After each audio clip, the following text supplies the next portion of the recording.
हार ने अपने इतने सारे टूर्नामेंट्स हारे भी हैं जी। क्या सिखाया है?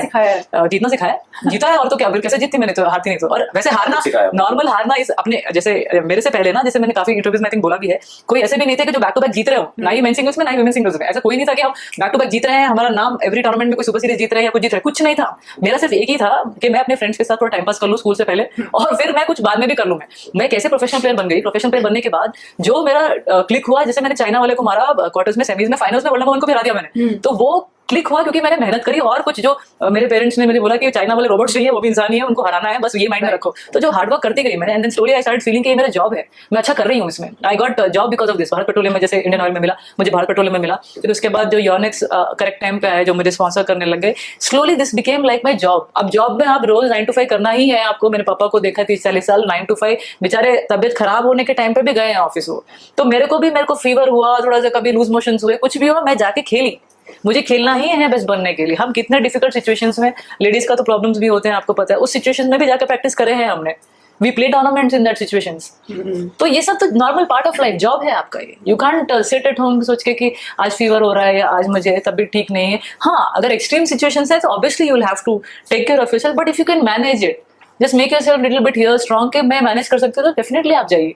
क्योंकि आपके अपोनेंट्स भी नॉन स्टॉप ट्रेनिंग कर रहे हैं, back to back every day. मैंने तो सुना है वो माइकल फेल्प्स का, तो मैंने इंटरव्यू भी सुना है कि संडे को भी 8 घंटे करता था वो, इसलिए 8 गोल्ड मेडल लेके बैठा है वो स्विमिंग में। एनीवन जो नॉन एथलीट्स हैं, उनके जैसे इश्यूज हैं, जैसे थोड़ा मेंटली डाउन होते हैं, ये थोड़ा एडवांटेज है स्पोर्ट एथलीट्स को। क्योंकि ये देख के ना इनको स्टेबल हो जाते हैं ये, कि भाई इतना इफेक्ट नहीं करता है उनको, इतना इफेक्ट नहीं करता है कि भाई वापस जाके मेहनत करना, वापस again I have another time, again and यही लाइफ है। मतलब स्ट्रगल नॉर्मल है। मुझे हमेशा ऐसा लगता है कि मैंने कहीं पढ़ा भी, suffering and struggle is normal. I think life is like that, कि आप सफर करो, स्ट्रगल करो, ये तो नॉर्मल ही है, करो। क्योंकि आप कौन है भाई इतना कि खुशी कितना देर आप ऐसे चिल करके बैठोगे, कुछ तो करना है, और उसमें स्ट्रगल है और उसमें सफरिंग है, वही तो एंजॉयमेंट है। जर्नी इतना अच्छा था, तो इतनी सफरिंग है, तो कभी ऐसा फील होता है कि अब सब छोड़ देना चाहिए, अब मेरे को बस रिलैक्स करना है? क्यों, पोडियम पे साइना नेहवाल कितने बन जाते हैं, या सिंधु कितने बन जाएंगे, या कश्यप कितने बन जाएंगे, श्रीकांत। अभी तो बोल रहे हैं 3-4 ही तो प्लेयर है, नाम पे उंगलियों पे गिन सकते हैं। नीरज चोपड़ा एक ही तो बन पाया अगर, राइट। तो that's what I am saying कि आप बने ना, नाम आपका सब लोग जानते हैं आज, क्योंकि आपने वो सफरिंग और स्ट्रगल किया है। And that's what I am saying, it's not easy. आप ऐसे रोज कर करके माइंड में आ जाता है। इनिशियली तो बचपन में तो आपको नहीं लगता ना, 8-9 साल में तो आप भागना चाहते हैं कि मम्मी पापा गाली दे रहे हैं या कोचेस डांट मार रहे हैं, भागना चाहते हैं। हमको ये हमेशा लगता था, ये बचपन में हमारा जर्नी ऐसे ही था कि भाई मेरे में कैपेबिलिटी, हारने के बाद लगता है मेरे में कैपेबिलिटी नहीं कर सकते। फिर इमीडिएटली एक wheel snap out of it after 20-30 minutes. अरे मुझे पसंद है यार, लेकिन बचपन में 9-10 इयर्स में यू डोंट नो ना, you want to become, your mom pushed you, right?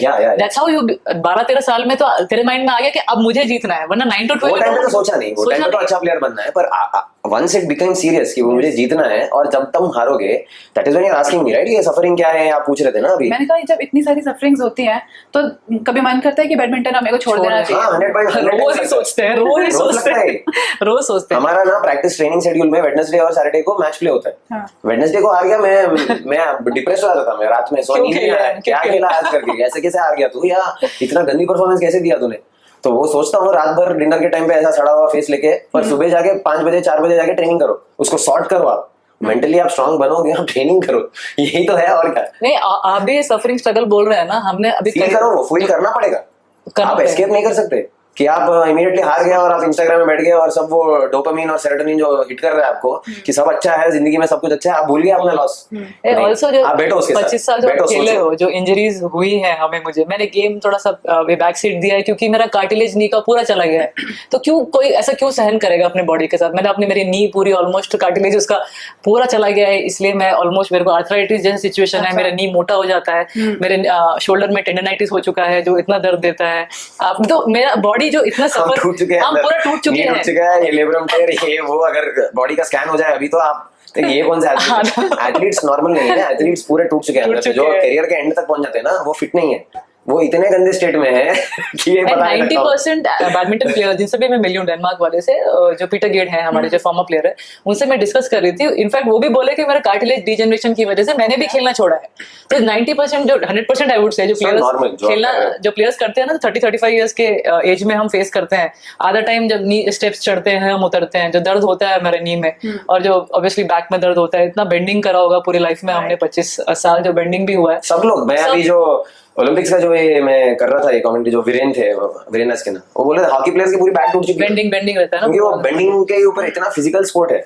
हम हमारे नीज हमारे शोल्डर्स गए, किसी और के कुछ और हो गए। और एथलीट जो रिटायर हो चुके हैं ना, वो कमेंट्री कर रहे थे ना, सबका यही था हमारा डिस्कशन कि भाई तो बॉडी टूट चुकी है। हमें हंसी भी आता है कि हमारी बॉडी टूट ऑलरेडी जैसे 70-75 ईयर्स में होती है ना, वैसी बॉडी हो चुकी है हमारी। लेकिन हमने फाइनली मैंने एक दिखते कैसे 17 के नहीं वो ऑब्वियसली वो तो अलग है, वो अलग चीजें जो मतलब एथलीट्स को फेवर कर रहा है कि भाई आप दिखते यंग हो, आप फिट लगते हो, ये वो, पर अंदर अगर स्कैन कर लिया जाए तो बोन्स पूरे टूटे हुए। और वो क्योंकि हमने इतने साल इसको जॉब बना के किया है, हमने 25 इयर्स एक स्पोर्ट को देना इज नॉट इजी। सफरिंग है, you are killing yourself, I know, but finally आप अपने अगर ओलंपिक मेडल नहीं है आपके हाथ में, वो है ना, वो आपका सोच है, दुख होता है, वो अच्छा लगता है, मेडल चाहिए, मेडल चाहिए, वो चाहिए, वो अच्छा लगता है, वो आप थोड़ा विजुअलाइज करोगे, ड्रीम है आपका कितना अच्छा कि पैसे बनेंगे, फैमिली अच्छा लगेगा, आपको फेम आएगा, ये सब these things keep pushing you all the time. तो सफरिंग नहीं लगता है, हर किसी को ऐसा नहीं लग रहा है कि भाई मैं रोज आऊं, क्योंकि कुछ एंड रिजल्ट अच्छा दिख रहा है, हो सकता है ये हो सकता है।